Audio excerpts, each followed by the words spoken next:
जय श्री कृष्णा। कार्तिक मास व्रत कथा महात्म्य दूसरा अध्ययन। आइए हम इस वीडियो में सुनते हैं। श्री कृष्णचंद्र जी ने कहा, हे देवी गुणवती, अपने पिता और स्वामी को राक्षस द्वारा मारे जाने का संवाद सुनाकर पिता और पति के कलेश से दुखित होकर करुण विलाप करने लगी। हाय नाथ, हाय पिता, हमको त्याग कर तुम कहाँ चले गए? मैं अकेली करुण कन्या हूँ।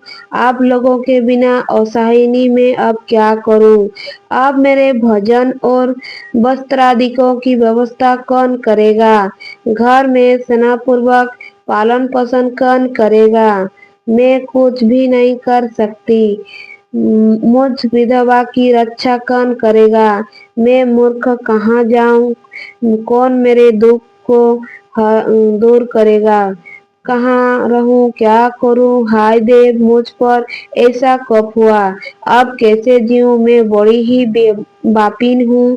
कृष्णचंद्र जी ने कहा कि इस तरह रोती हुई वह मिर्गी की तरह व्याकुल होकर अपने को भाग्यहीना, असुखी, आशाहीन, जीवनहीन कहती हुई बोली कि अब मैं किसकी शरण में जाऊं जो मेरे दुख को हरे।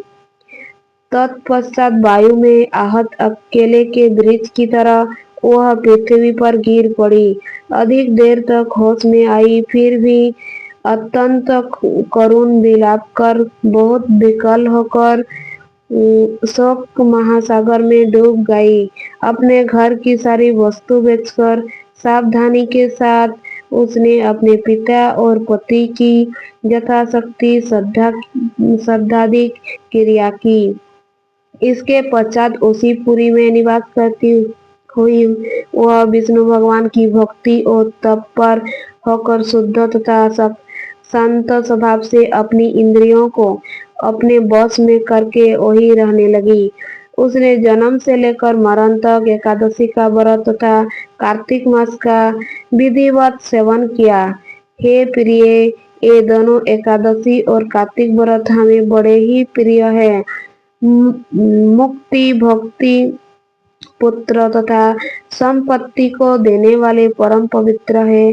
जो मनुष्य तुला की सांस्कृतिक रहते हुए कार्तिक मास में प्रातः काल में स्नान करते हैं, वे चाहे पापी ही हो तो भी वे पाप से मुक्त हो जाते हैं।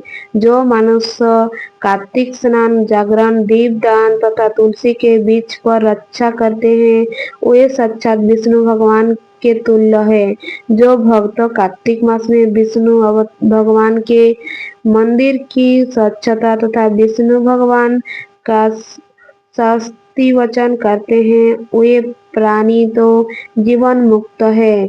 इस प्रकार जो जौन कार्तिक मास में 3 दिन तक श्री विष्णु के मंदिर का स्वच्छता अथवा उनका पूजन करते हैं, देवतागण भी उनकी वंदना करते हैं। जिन्होंने जन्म भर इस नियम का पालन किया है, उनका तो कहना ही क्या है। इसी प्रकार वह गुणवती विधवा दंत चिंता होकर प्रतिवर्ष कार्तिक मास व्रत और विष्णु भगवान की पूजा भक्ति पूर्वक करती रही। हे प्रिय, एक बार वह रोग के कारण दुबली हो गई थी तथा ज्वर से पंडित होने पर धीरे धीरे किसी प्रकार गंगा स्नान करने को गई। वह जल में स्नान करने के नियमित उतरी और जड़े में कपने लगी और विकल हो गई। तब उसने आकाश की ओर से अपनी ओर आते हुए एक विमान को देखा, जो खड्ग, चक्र, गदा और पद्म आदि विधिवत शास्त्रों के सुशोभित विष्णु भगवान का रूप धारण करने वाला था। रथ पर उनके वाहन गरुड़ की ध्वजा अंकित थी। तब मेरे विष्णु के गण विमान पर चढ़ाकर उस पर चंबल डुलाते हुए अपतसारगों के सुशोभित उन गुणवती को वैकुंठ में ले गए। वह गुणवती प्रज्वलित अग्नि की शिखा की तरह उसी विमान में बैठी हुई एकमात्र कार्तिक व्रत के प्रभाव से मेरे समीप आई। इसके अनंतर जब ब्रह्मादि देवताओं की प्रार्थना करने पर मैं इस मानव लोक में आया तब मेरे गण भी मेरे साथ आए। हे भामिनी, ये समस्त जादव मेरे ही गुण है। देव शर्मा नामक विप्रिय जो पूर्व जन्म में तुम्हारा पिता था, वही इस जन्म में शस्त्रजीत होकर यहाँ है।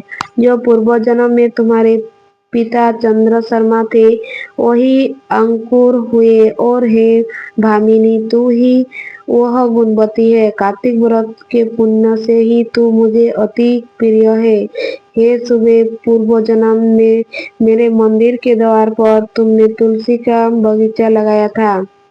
उसी पुण्य के प्रभाव से तुम्हारे घर में यह कल्पवृक्ष सुशोभित होगा रहा है।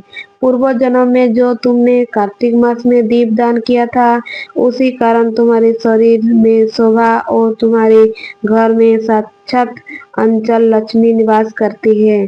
उस जन्म में तुमने जो व्रताधिक पति स्वरूप भगवान के लिए अर्पण किया था, उसी के फल से तुम इस जन्म में मेरी प्रिय भरिया हुई हो। पूर्व जन्म में आजीवन तुमने नियम सहित कार्तिक मास का व्रत किया था, उसी कभी भी हमारा और तुम्हारा वियोग नहीं हो सकेगा। इसी प्रकार जो प्राणी कार्तिक का व्रत करेंगे, वे सब भी मेरे ही समीप रहेंगे और तुम्हारे ही समान प्रिय होंगे। अज्ञदान, व्रत तथा तपस्या करने वाले मनुष्य को जो फल प्राप्त होता है, वह कार्तिक व्रत के पुण्य फल का सला हुआ भाग भी नहीं होता। श्री सूत जी बोले, इस प्रकार सत्यभामा श्री कृष्ण भगवान ने अपने पूर्व जन्म संबंधी पुण्यों के प्रभाव का वृत्तांत सुनकर प्रसन्न हुए तथा सारे संसार के आदि कारण भगवान श्री कृष्ण जी को प्रणाम करके बोले, अगर इस वीडियो को आपको पसंद आए हैं तो आई होप लाइक सब्सक्राइब जरूर कीजिएगा। धन्यवाद।